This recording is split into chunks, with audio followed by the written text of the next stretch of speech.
आपका जीवन आपके हाथ, you can heal your life by Louise L Hay, जिसमें मुझे विश्वास है चैप्टर 1 का आज हम 13 कंटेंट रीड करने जा रहे हैं, जिसमें लुइस एल हे लिखती है, मैंने पाया है कि नाराजगी, आलोचना, अपराध बोध और भय किसी भी अन्य बात से अधिक समस्याएं उत्पन्न करते हैं।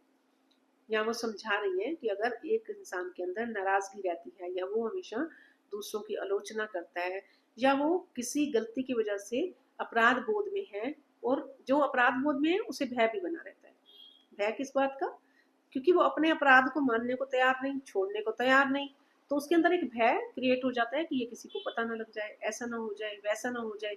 तो ऐसे भावों के होने से जो हमारे जीवन की और छोटी मोटी समस्याएं हैं, ये भाव बहुत अधिक समस्याएं उत्पन्न करते हैं, क्योंकि इनकी वजह से मेंटल स्ट्रेस भी बना रहता है, और कहीं ना कहीं हम अपने काम पर ध्यान ना देके, अपनी हेल्थ पे ध्यान ना देके इन्हीं में उलझे रह जाते हैं। ये 4 बातें हमारे शरीर और हमारे जीवन में बड़ी समस्याएं उत्पन्न करती हैं। ये भावनाएं दूसरों पर दोषारोपण करने और अपने अनुभवों के लिए स्वयं को जिम्मेदार ना ठहराने से आती है। अब ये चारों जो प्रॉब्लम है आती क्यों है? एक तो दूसरों पर ब्लेम करते रहने से, उसने ये किया, उसने ये किया, उसने ये किया, तब मैंने ये किया, मीन्स दूसरों को ब्लेम करना। अपने को कभी नहीं ठहराना गुनाहगार कि मैंने ये गलत किया, नहीं कहना खुद को मैं तो ठीक हूँ, दूसरे सारे ऐसे हैं। और इसके अलावा ये किससे आते हैं? अपने अनुभव, मीन्स मेरे जो भी एक्सपीरियंस हो रहे हैं, मैं उसके लिए अपने को ब्लेम ना दूं, मैं दूसरों को ब्लेम करती रहूं। मेरे साथ वो ऐसा करता है, मेरे साथ वो कैसा करता है, वो ऐसा करता है, तो फिर मेरे अंदर ये 4 चीजें बनी रहेंगी, नाराजगी, आलोचना, अपराध बोध और भय। अगर इनसे मुक्त होना है तो आपको अपने जीवन के लिए खुद को जिम्मेवार ठहराना है, और जब हम खुद को जिम्मेवार ठहराते हैं तो हम अपने ऊपर काम भी करने लग जाते हैं, क्योंकि हम सोचते हैं ना कि इससे हम बचें, जो गलत चीजें हैं उनसे बचें। तो जब तक आप ये रियलाइजेशन नहीं लाएंगे कि आप ही अपने जीवन को बनाने वाले हैं, तब तक आप में चेंज नहीं आएगा। अगर आप अपने अंदर चेंज चाहते हैं, अपने एनवायरनमेंट में चेंज चाहते हैं, तो दूसरों को बदलना छोड़िए, खुद के ऊपर ध्यान दीजिए। देखिए, यदि हम सभी अपने जीवन में हर बात के लिए जिम्मेदार हैं, तो हम किसी पर दोषारोपण नहीं कर सकते। द मोमेंट हम समझ जाएंगे कि मेरा जीवन मेरे हिस्से ही बना है, मैंने ही इसे ऐसा बनाया है, तो ऑटोमेटिकली हम किसी को ब्लेम भी नहीं करेंगे, दोष भी नहीं देंगे किसी को, क्योंकि मैं खुद ही तो हूँ जो बना रही हूँ। बाहर जो भी घट रहा है वह केवल हमारे आंतरिक विचारों का एक आईना है। हमारे आसपास जो भी हो रहा है वो सब क्या है? मेरी ही वजह से है, मेरे ही विचारों का, मेरे ही भावों का, वो मेरे आंतरिक विचारों का आईना है।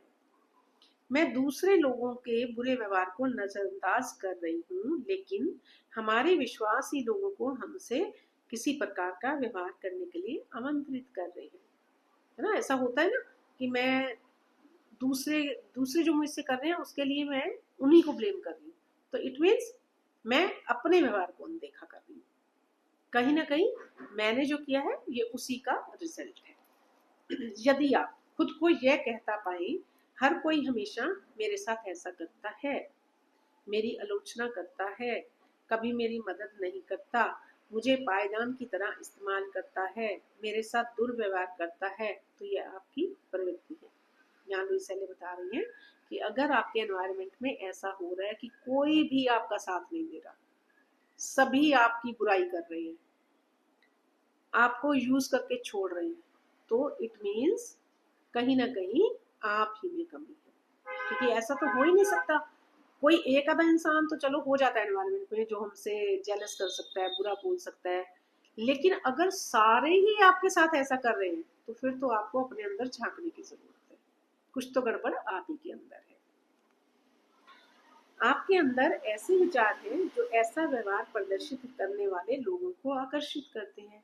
यहाँ वो बता रही है कि अगर सभी आपके साथ ऐसा कर रहे हैं तो इट मीन्स आपके अंदर ही कुछ ऐसा है, आपके विचार ही कुछ ऐसे हैं कि आपके साथ लोग ऐसा व्यवहार कर सकते हैं या कर रहे हैं। जब आप उस तरह नहीं सोचते तो कहीं और जाकर किसी और के साथ ऐसा करेंगे। अब वो बता रही है कि वो अगर सब ऐसे लोग हैं तो आप अपने विचार सुधारिए। तो ये जो आपके साथ ऐसे कर रहे हैं गलत व्यवहार या आलोचना या बुराई, तो जब आप अपने विचारों को सुधार लोगे, अपने आप को अलग तरीके से ग्रो करोगे, तो ये जो लोग हैं, ऐसे लोग, प्रवृत्ति वाले लोग जो दूसरों को डिस्टर्ब भी करते हैं, वो कहीं और जाके किसी और के साथ ऐसा करेंगे, क्योंकि उनका तो स्वभाव है ये करना। या ये मतलब है इनके कहने का। आप इन्हें आकर्षित नहीं करेंगे, क्योंकि जब आप अपने पे फोकस करेंगे, आप सेटिस्फाइड रहेंगे खुद के साथ, आप अपना काम पे ध्यान देंगे, तो जिन्हें ये आदत है ना आलोचना की और नाराजगी की, तो वो कहीं और जाके करेंगे। सब आपसे हट जाएंगे, उन्हें लग जाएगा ये तो भैया भाव नहीं दे रही, ये तो हमारे बारे में बात भी नहीं कर रही, तो वो चले जाएंगे और कहीं और ऐसा करेंगे, क्योंकि वो उनका स्वभाव है। कुछ प्रवृत्तियों के नतीजे जो शारीरिक स्तर पर अभिव्यक्त होते हैं इस प्रकार है। लंबे समय से ठहरा असंतोष शरीर को नुकसान पहुंचाता है, कैंसर जैसी बीमारी बन जाता है। आलोचना एक स्थायी आदत के रूप में अपनाएं तो यह शरीर में अर्थराइटिस को प्रेरित करती है। अपराध बोध हमेशा सजा की तलाश करता है और सजा से पीड़ा होती है। जब कोई ग्राहक मेरे पास ज्यादा पीड़ा के साथ आता है, तो मैं जानती हूँ कि उसमें बहुत सारा अपराध बोध है। भय और उसके कारण उत्पन्न होने वाला तनाव, गंजापन, अल्सर और यहाँ तक कि पैरों में दर्द को जन्म दे सकता है।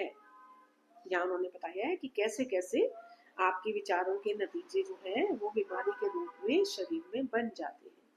और आप जब अपने आप को, अपने विचारों को ठीक करने लगते हैं, तो ये जो अपराध बोध और जो ये अर्थराइटिस, कैंसर है, ये सब बीमारियां अपने आप से, भय, ये सब हट जाते हैं।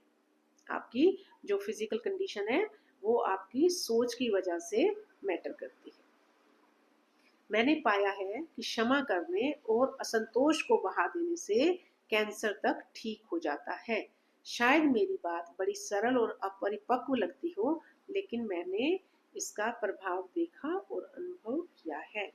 और एंड में लुइस एले बता रही हैं कि अगर आप सबको क्षमा कर देते हैं, जिन्होंने भी आपके साथ गलत किया है या बुरा व्यवहार किया है, आप उन सबको माफ कर दो और जो असंतोष है उसे भी बहा दो। कई बार होता है ना कि हमने किसी के साथ बहुत किया और हमारे साथ उसने इतना गलत किया कि हम उस बात को पकड़ के ही बैठ गए कि मैंने तो उनके साथ इतना किया, अब वो मेरे साथ नहीं करते। तो कह रहे हैं कि ऐसा करने की जरूरत नहीं है, पकड़ के बैठने की जरूरत नहीं है, आजाद कर दो उनको भी और इस भाव को भी। जो आपने किया, वो कहते हैं ना, करो और भूल जाओ, तो उसी को अपनाओ। यहाँ पे ये उसी भाव की बात कर रही है कि आपने जिसके साथ जो भी किया और उसने आपके साथ नहीं किया, उसको भूल जाओ, उनको लेट गो कर दो, उनके भाव को भी और उनको भी आजाद कर दो। उन्हें परेशान मत करो पकड़ पकड़ के, मैंने तुमसे किया तुम मेरे साथ करो ना, छोड़ दो। तो द मोमेंट आप उन्हें क्षमा कर दोगे और उन्हें आजाद कर दोगे, तो आप खुद हल्के हो जाओगे। और जब आप खुद हल्के हो जाओगे, तो आपके शरीर में जो पीड़ा है, जो मानसिक पीड़ा है, वो सब अपने आप ठीक हो जाएगी।